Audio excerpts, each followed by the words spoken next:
Whoa, right on time. Sorry. Thank you.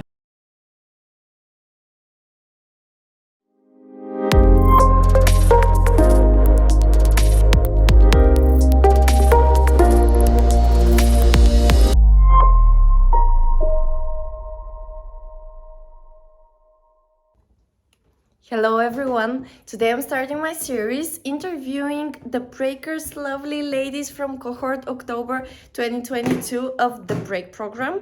We're gonna do it here on our lovely terrace in Villa Civil in Cantabria, and let's meet them. Here we go. Hi Serena. Hello. Tell me a little bit more about yourself. I'm Serena. I'm from Australia originally, but I moved to London in, I think it was 2014, but I lived there for 7-8 years, and then recently my husband and I moved to Cyprus because it was such a better life, and we're really enjoying the Mediterranean lifestyle. And in the space of all that moving around and everything, I've been running my business Sense and Forum. It's a community management agency that focuses on providing solutions for startups and small businesses for their communities, how to embrace diverse communities, diversity and inclusion, female founded communities. I really enjoy what I do, and being on the break has just opened up a whole new space for what my business looks like, and the future of my business. So I'm very excited. You can look at me. Okay. Sorry, I didn't give you any intro. Yeah. Okay, great. So what are your goals and challenges right now? So I am currently almost 15 weeks pregnant. So my big business challenge is to work on what the business looks like as I venture into motherhood. This has been a goal of mine even without the pregnancy, to expand and grow the agency and turn it into something where I can serve more people and more clients. So the future of my business is to build a team, to find clients that align with my values. I'm in my 3rd year of business now, so I feel like I'm out of this kind of starting phase and I'm heading into this growth point. But it's just finding the balance of, financial stability and growth before you start hiring. Yeah, that balance. So, and because every presentation or a pitch needs to have a call to action, what would be for you, like if somebody listens to it right now, who do you want to hear that and why? It'd be 2 people. It'd be those who love community, the sound of working in a community, those people who love people and engaging and communicating and connecting people. Those kind of freelancers, people with the marketing background and events management background, I would love to hear from you because you're the people I'm looking to hire.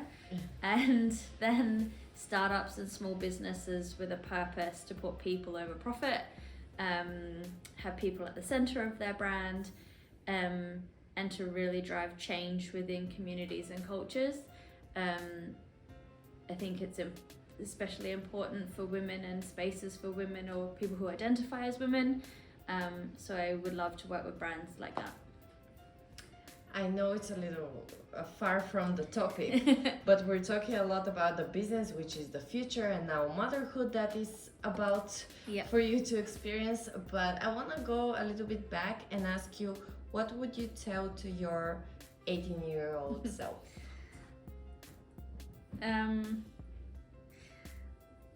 This is very interesting because I just did a workshop with Cora, and it was about going back and looking at your past and the challenges that you've had and how you've overcome them, or certain aspects. And intense. Yeah. Yeah. So in doing so, I learned that every challenge I faced, it gave me a new perspective and a new direction to something much greater. So I would tell, I'm gonna cry. This has been a very emotional time for all of us here. We do cry here. We cry every day. We cry on the interviews as well. So. I would tell my 18-year-old self that you thrive in change, and that no matter what gets thrown at you, you pull yourself out the other end 100 times better than what you were before. So,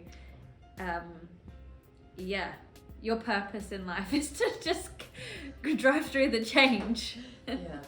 Oh my God, I'm 33 and I don't know if I believe that. I mean, I believe it in theory, I don't enjoy it in practice. Okay, so tell me a little bit more about female entrepreneurship. I know you're very passionate about this topic. What does that mean to you? For me, it means people being able to see themselves in spaces they wouldn't have been able to see themselves in before. I'm a big believer of you can't be what you can't see, and I want to be that person. I want to be someone that someone can see and be like, I want to own a business like her one day. I want to be as successful as her one day. I just want to be that mentor or that figure for people and women who haven't been able to see that before in their lives. Like, I grew up not really thinking that I could run a business. It was not even a thing. Like, I struggled at school, so the opportunities when you struggle or when you don't fit somewhere kind of limit you. So I want to be able to show people, even if you might not fit where you are currently, you will find your space in the world at some point. And I hope that myself and the 12 women that are here with us in Cantabria and the 280 women that are here in this project can be the bigger change for a lot of the women that can't quite see themselves yet. What advice would you give to other female founders? Just keep going and try, just start. And as silly as it sounds, it's that Nike saying, just do it, but it is. I was just about to say. Yeah, because I think we talk a lot about having imposter syndrome, but we're here and we've made the step into this program. We've made the leap into starting our businesses. So do we really have imposter syndrome? I don't think so, because we've started and we're making leaps and bounds every day.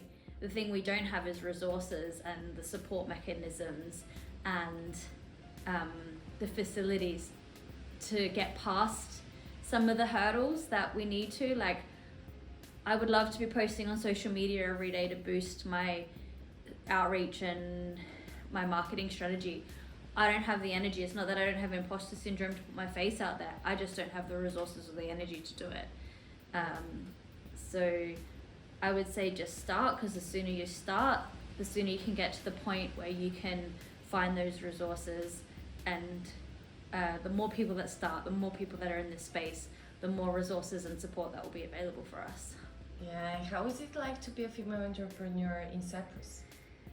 Interesting, because it's all about tech startups. It's not about the support the businesses that support tech business, those tech startups. So I've reached out and been to a few female events for female founders, and to be honest, I was appalled at the general conversation, the lack of knowledge about female entrepreneurship and the needs of female entrepreneurship. One of them was run by a man, which didn't ask the pressing questions, or when you had a question, didn't want to confront that question. But these are questions that need to be answered. We have to push the boundaries of these boxes that we keep finding ourselves in. I found out there's a law in Cyprus that a woman can only hold one job. So if I was to have my business and then go work in a restaurant, that would be illegal. So there's a lot of work to be done in Cyprus in terms of opportunities for women that are outside the traditional boundaries of accountancy, lawyer, doctor, those kind of things. I also found an alarming statistic that I think it's 30% of women only enter the workforce in Cyprus, and 70% end up becoming just stay-at-home mums, which is perfectly fine. There's nothing wrong with that. But if only 30% of women are entering the workforce, these women can't see the opportunities available to them in the wider world. Representation is a little less. Yeah, so I walked away from these events thinking, okay, maybe it doesn't mean anything to me. I'm an expat in this country. I don't know how long I'll stay there. And then I was like, hang on a second, what if I raise a woman or a girl in this country? This is her future and her friend's future. So it does mean something to me to, I don't know, try to do something better in Cyprus, because that's where I'm living now. This is what I'm calling home. I don't see a future in another country or anywhere else. You know, I have the opportunity to live in Australia, the UK, anywhere else in Europe. But Cyprus does very much feel like home for me right now.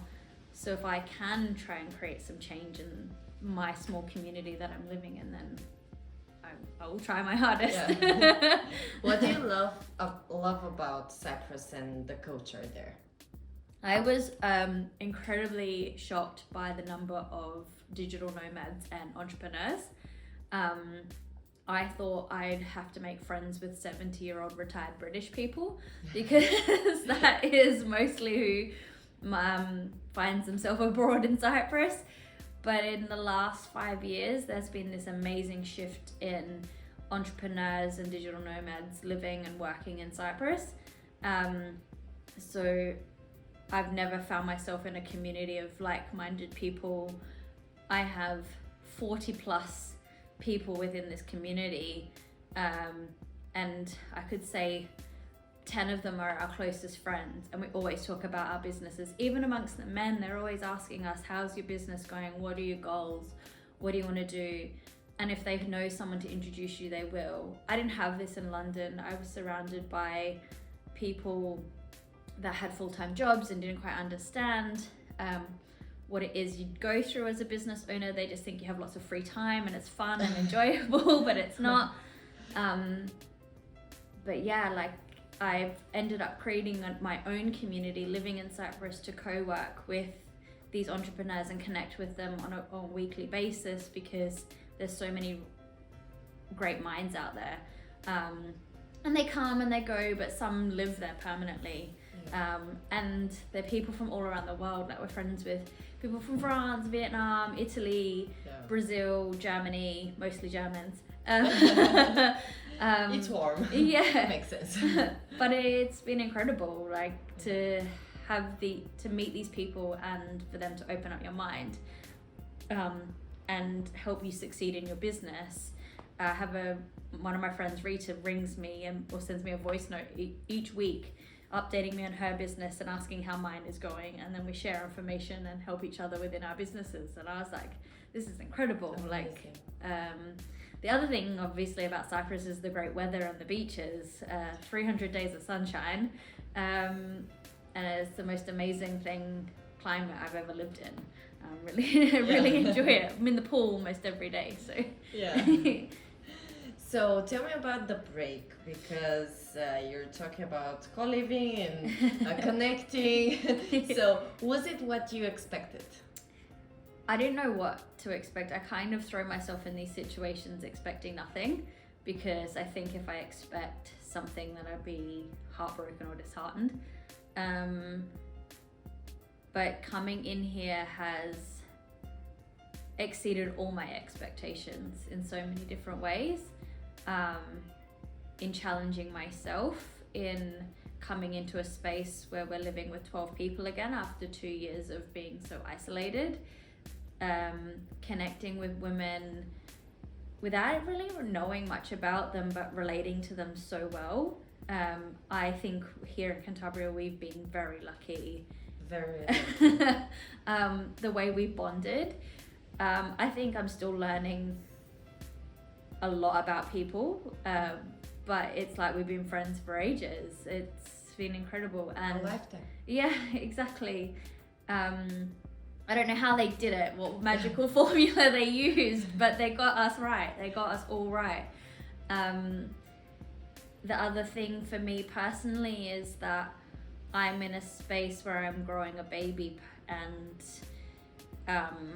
I get to share this moment with 12 women, and no one here has ever questioned or held me back or you know, and I think sometimes when you're in the corporate world, that happens to women when they're pregnant. But here I've actually probably accelerated 100 more times than I ever would have in the corporate world if I had put myself in those situations.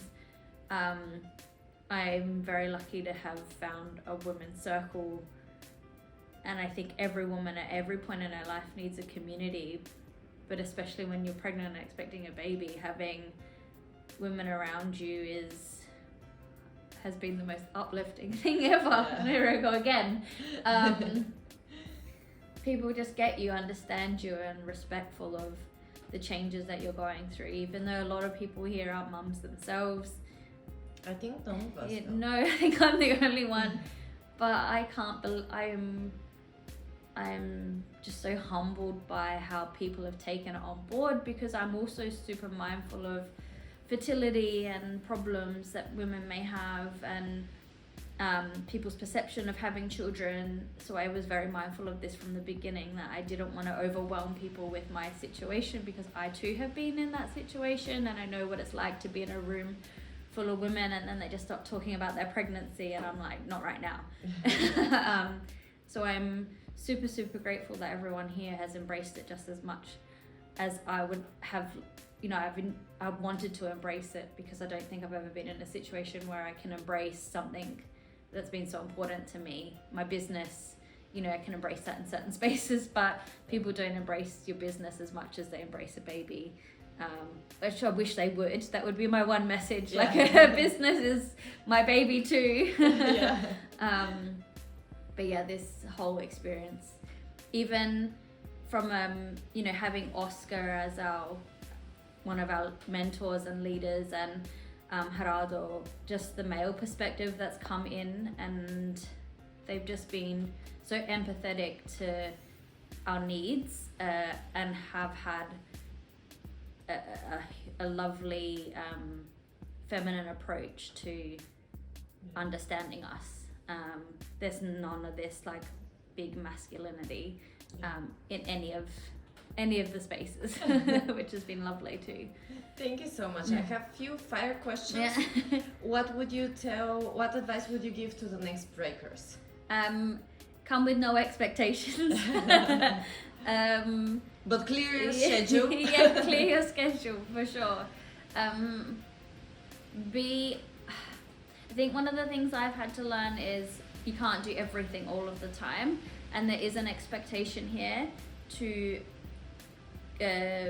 complete certain commitments, but you'll do it. I think one of the things that we walked in is having all these commitments and then feeling a little bit overwhelmed by them, but I think we have 3 days left, and we've done them. Like, they happened. Oh my god, no. My next 3 days are like a month and a half. Yeah. It's been exhausting, so sleep as much as you can now to prepare yourself for the next month. But I think the mentors that you're going to meet are key to this program. That's what's made it, is the mentorships. What is your favorite productivity tip? Productivity tip, shit. Sorry. Bloopers? Yeah. Have a big to-do list, put it aside, take 3 things from that to-do list and put them in each day. Never put any more than 3 things in your to-do list in a day. Thank you. And favorite book and why? Oi. Favorite book. Oi. Not a great reader. Favorite book. I think if I had to pick one, it would be I'm gonna go again. What's the name of her? The Invisible Woman. Oh, I can't remember her name. Yes. But The Invisible Women. Yes. It wasn't my favorite read. I've actually had to put the book down, and I got really mad. But I think it's an essential read for everyone, male, female. Caroline Criado Perez. Yes. I think everyone should read this book just to open their eyes to the challenges that women face, the inequalities that we face, the things we face because we don't have a seat at the table. Totally. It's one of Yeah. my favorites as well. Yeah. And I got mad as well when I read it. Thank you so much. No worries, It's thank been you. lovely. Thank you. Thank you everyone for listening. It's been an amazing opportunity with Polly. The break's also an amazing opportunity, and we're excited to share this with you. If you get the opportunity, please subscribe to this channel with Polly and listen to all of our interviews.